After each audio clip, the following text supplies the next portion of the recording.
সেলুনটা তৈরি করতে লায়লা আমাকে কত লক্ষ টাকা দিচ্ছে, ঠিক আছে? মানে যে পরিমাণ টাকা দিচ্ছে শুনলে আপনারা অবাক হয়ে যাবেন। আসলে এই ভিড়টা আমাকে দেখার জন্য না, এই ভিড়টা ইমরানকে আমার ছোট ভাই ইমরানকে দেখার জন্য। এত ভালো যে আসলে বলে বোঝানোর মতো না। ইমরান নিজের চেষ্টায়, নিজের পরিশ্রমে একা ও এত সুন্দর একটা ব্যবসা প্রতিষ্ঠান দিয়েছে কারো সাহায্য ছাড়া। তো আমি ওর বড় হিসেবে খুবই গর্বিত আছি। আমার খুব ভালো লাগছে নিজের ভাইকে পায়ে দাঁড়াতে দেখে। তো আসলে পৃথিবীতে অসম্ভব বলে কিছু না, মানুষের ইচ্ছা শক্তিটাই আসল।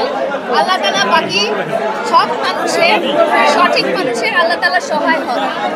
আইকন মানে কি? আপনি সেলুন দিয়েছেন, আইকন কেন? আইকন মানে কি? ভাই কাছে নিয়ে আসেন। এটা কি আপনারা ইচ্ছা করে বলছেন আমাকে ছোট করার লেগে নাকি? না না, একটু বলেন আইকন মানে কি, একটু জোরে বলবেন। আইকনিক নামটা কেন, কোথা থেকে দিলেন, কেন দিলেন? হ্যাঁ বলেন, বলেন ইমরান। আইকন আচ্ছা আমি বলতেছি, আমি বলে দিচ্ছি। আইকনিক শব্দের অর্থ হচ্ছে প্রতিমা অংশ। যে আইকন শব্দটা হচ্ছে নর্মালি কোনো জায়গায় ইউজ করা হয় না, যেমন হচ্ছে আইকনিক তাজমহল, আইকনিক মিউজিয়াম, ছোট ছোট ক্ষেত্রে কিন্তু কখনো আইকনিক ইউজ করা হয় না।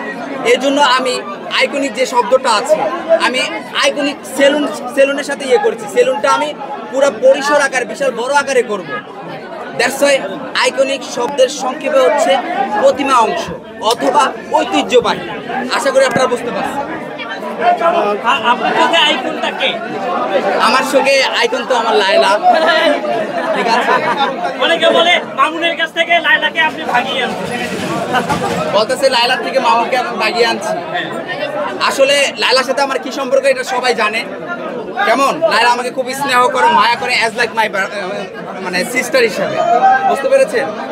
আর কিছু মানুষ হিংসা করে যে বলতেছে যে মামুনের কাছ থেকে লায়লাকে বাগায় নিয়ে আসছি, ওইটা করতেছি, লায়লার সাথে আমি ঘুরতেছি। আমি ভাই খাম পাবলিক না, পরের টাকা ভাইঙ্গা খাই না, বাবার টাকা দিয়া চলি, নিজে পরিশ্রম করে চলি, অন্যের উপর ডিপেন্ডেন্ট না। লায়লা আমার বড় বোন, বন্ধু, সব কিছু। এই যে সেলুনটা দিয়েছি, সেলুনটা কিন্তু সর্বপ্রথম অনেক সেলিব্রিটিদের সাথে আমি গেছি, বলছি আমি একটা সেলুন দিব। বলে তুই পারবি? এত টাকা কোথা থেকে নিয়ে আসবে? হ্যাঁ, তোর দেখে কজনে আসবে? তারপর বলছে যে এই সেলিব্রিটি ওই সেলিব্রিটি সেলুন দিচ্ছে, ওরা তো অনেক মাপের বড় সেলিব্রিটি। ডিরেক্টলি বলছে যে অমুক সেলিব্রিটির সাথে পারবি, তার তো শাকিব খানের থেকে বেশি ফ্যান্স ফলো। আমি কবে আমি সেলিব্রিটি না, আমি সাধারণ একটা মানুষ, আমি নর্মাল জীবনযাপন করি। মানুষ যতটুকু ভালোবাসে দ্যাটস ফাইন, আলহামদুলিল্লাহ। তাই আপনারা তো দেখতে পাচ্ছেন অনেক মানুষ এসেছে। অনেকে আমরা দেখেছি সাক্ষাৎকারে সেলুন সাকিব খানকে ছোট করে কথা বলেছে, সাকিব খানের চেয়ে সে স্টার। এটা নিয়ে আসলে আপনি কি বলতে চান? আমি আমার ধরতে গেলে হচ্ছে এখন যেই পর্যায়ে শাকিব খান আমাদের ফিল্ম ইন্ডাস্ট্রিটা উঠে উপরের দিকে নিয়ে যাচ্ছে, তো আমি এখন মনে করব যে Shakib Khan allrounder, superstar, mega star. ওনার সাথে প্রিন্স মামুনের তুলনা করব না এখন। তখন বন্ধু ছিল আমার, এখনো আছে, কিন্তু এখন করব না। আপনি এই যে অনেকে বলে যে সেলুন করতে লায়লা হেল্প করেছে, টাকাও লায়লা দিয়েছে, এটা ও আচ্ছা শোনেন, তাহলে আপনাদের কাছে আমি সব কথা বলে দিই যে আমার সেলুনটা তৈরি করতে লায়লা আমাকে কত লক্ষ টাকা দিচ্ছে, ঠিক আছে? মানে যে পরিমাণ টাকা দিচ্ছে শুনলে আপনারা অবাক হয়ে যাবেন। তো প্রথমত হচ্ছে আমার টাকার খুব শর্ট করছিল, প্রায় হচ্ছে 7 থেকে 8 লাখ টাকা শর্ট করছে। আমি লায়লাকে বললাম যে লায়লা আমার তো টাকা না, বলছে কি ইমরান তুই কাজ বন্ধ রাখছিস কেন? আমি বলছি টাকা শর্ট পড়ছে। বলে কত লাখ? বলছে যে 7 থেকে 8 লাখ টাকা। লায়লা বলো যে তাহলে আমি একটা কাজ কর, আমি তোর একটা চেক লিখে দেই, তুই এটা দে। আমি না, আমি নিব না। তুই যখন পারিস দিয়ে দিস, অ্যাটলিস্ট তুই সেলুনটা দাঁড়া করা। তারপর কি করলাম যে না, লায়লার কাছ থেকে ছোট করবো না, তাহলে পাবলিক হয়ে যাবো। যে লায়লা যে আমাকে এইটুকু ভরসা দিছে যে দিব, যে মানুষগুলো আমার পাশে ছিল, ইভেন কি যে মানুষগুলো আমার রক্তের সম্পর্ক, তারা আমাকে 5 টাকা দিয়েও দেয় না, কিন্তু ও আমাকে তো অ্যাটলিস্ট বলেছে যে আমি তোর পাশে আছি, নিয়ে 7 থেকে 8 লাখ টাকা। এর থেকে বড় চাও আমার এই বোনটির কাছ থেকে আর কিছু।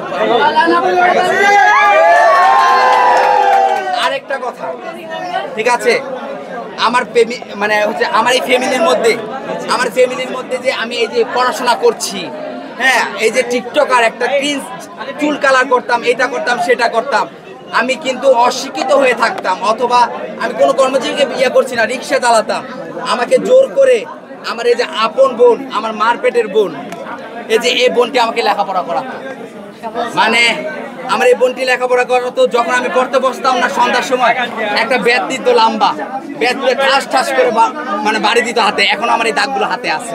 আজকে এই বোনটি যদি আমাকে শাসন না করতো, তাহলে মনে হয় আমি কখনো অ্যাডভোকেট পড়াটা শেষ করতে পারতাম না। আমি খুবই গর্বিত, খুবই গর্বিত। মানে ও সব মানুষের জন্য এক্সাম্পল হয়ে থাকবে যে নিজের চেষ্টায় যে নিজেকে প্রতিষ্ঠিত করা যায়, তার উপর নির্ভরশীল না হয়ে। এবং এটা একটা মানে পুরুষের পরিচয়, তা পুরুষের পরিচয় না, সে পুরুষের পরিচয় দিয়েছে। এবং তাকে আমি সবসময় দোয়া করি, সবসময় অভিনন্দন জানাই, এবং তার সমস্ত ভালো কাজে সে আমাকে সব সময় সারা জীবন পাশে পাবে, যে কোনো ভালো